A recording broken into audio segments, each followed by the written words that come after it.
Don't be afraid of acts of merit, the Buddha once told the monks. Acts of merit are another word for happiness.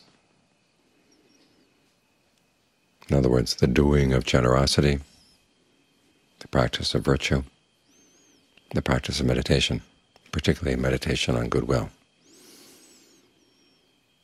These are ways in which we find happiness, and the acts themselves are happy acts. You're not harming anybody,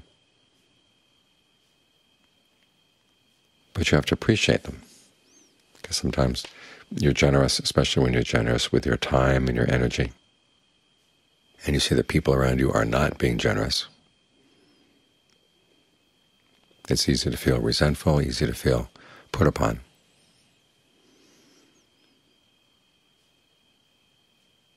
But you have to resist those feelings. You have to remind yourself that you're making yourself a better person. It's good for you. But not just in the sense that, say, beets are good for you. There's a joy in doing these things. You have to look for it, realizing that here we are with this human life, and there's so many ways we can find happiness that are harmful to ourselves and harmful to our others. It's rare to find the opportunity where you're finding happiness and there's no harm at all. And the act of generosity is an act of a large mind. In other words, you realize you have more than enough, and you're happy to share. That right there is a kind of happiness. People can be very wealthy, but very stingy, and the wealth doesn't really bring them that much happiness. It's the people who may not have enough, or may not have a lot, but they have more than enough. Those are the ones who are happy. So when you're generous, you remind yourself, I have more than enough. It may not be in terms of money, but you do have the energy, you have the time. You're happy to give of your knowledge. And that enlarges the mind. And a large mind is happiness.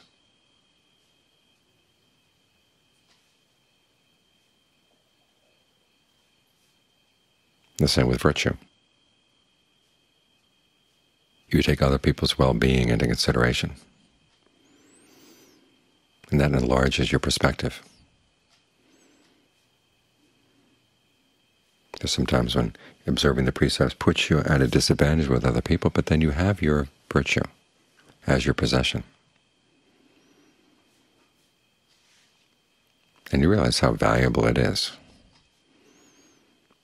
People can pay you millions to lie. But what are you left with? The millions go through your fingers like water.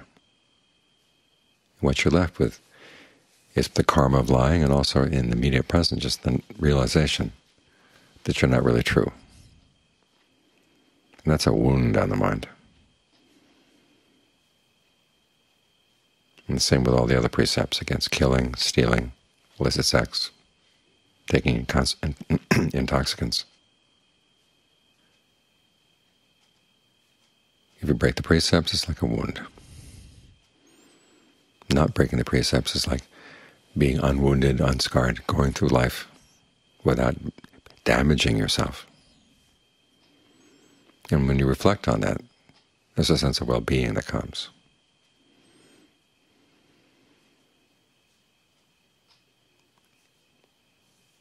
Even more so, the development of goodwill.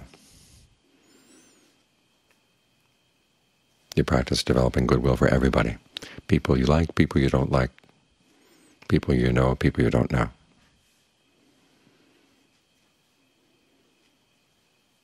When you realize that you can find happiness through generosity, through virtue, why would you want to harm anybody?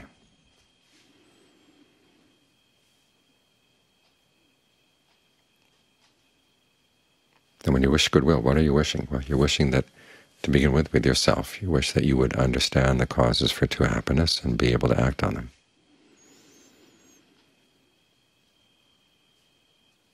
When you're wishing goodwill to others, it's the same thing. You're wishing that they understand the causes for true happiness and act on them as well.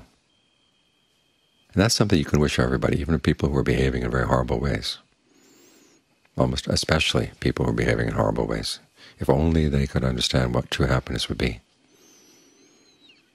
the world would be a much better place. But you can't wait for them. You start with yourself. You try to understand the causes for happiness and act on them. As the Buddha said, when you make your mind, you make your goodwill unlimited like this. On the one hand, you're strengthening your resolve not to harm others. This is why we do it. It's not because other people deserve goodwill or deserve our good wishes. But our good wishes are food for our virtue, food for our generosity. They're a form of restraint. Hold us back when we think of doing something that might be harmful to somebody. You realize it's not in their best interests. It would not help them find happiness.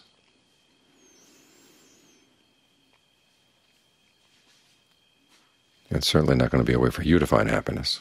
There may be a little bit of pleasure in doing a little harm sometimes, but it's really not worth it. You look at the reason why you might like doing something like that, and it's pretty miserable. So when you can say no, again, that raises the quality of the mind. This is what happiness is. It's a raised quality of the mind.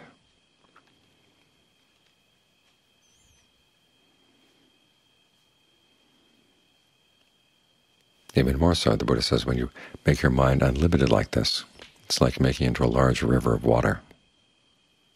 If you have any past bad karma, it's like a lump of salt. If your mind is limited, it's like putting this lump of salt into a small cup of water. You can't drink the water because it's too salty.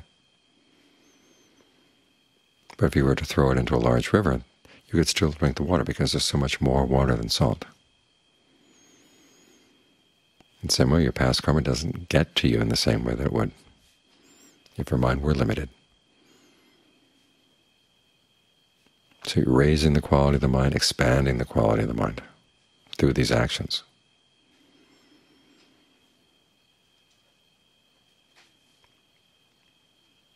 And when you appreciate that, and it's good to reflect on this, because sometimes you're working, other people come in and they seem to be taking advantage of all the good you're doing. That doesn't make the good any less good. That good is a quality of your heart. If the quality of heart is really there, other people might pick up on it. You can't guarantee that everybody will.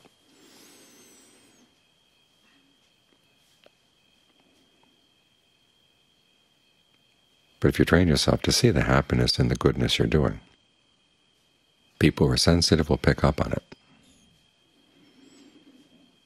They'll be attracted to follow suit. So you're doing this not only for your own good, but for the good of others. Because that's what the happiness the Buddha is aiming at, is a happiness that erases divisions, a happiness that spreads around. When you're generous, you benefit, other people benefit. When you're virtuous, you benefit, other people benefit. And the same when you meditate. The usual happiness of the world creates divisions. Happiness gained from material gain or status or relationships. When one side wins, another side loses. It creates a division.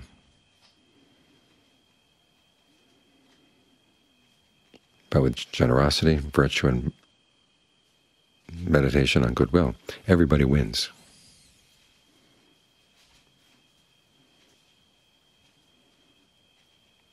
And it does require, though, that you reflect on this on a regular basis to remind yourself you are developing good qualities in your mind. Your mind is becoming a better mind. It's more expansive. Its level is raised up so you can see the larger picture and live the larger picture.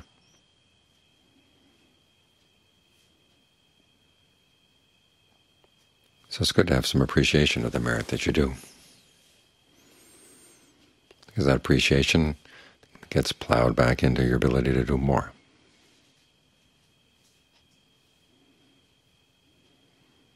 At the very least, your own mind becomes a better place to be. You make the world a better place to be.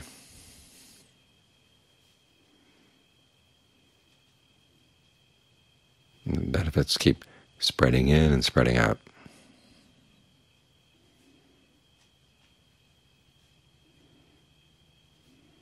So think about that from time to time. There's a joy in acts of merit. And when you appreciate it inside yourself, it becomes infectious.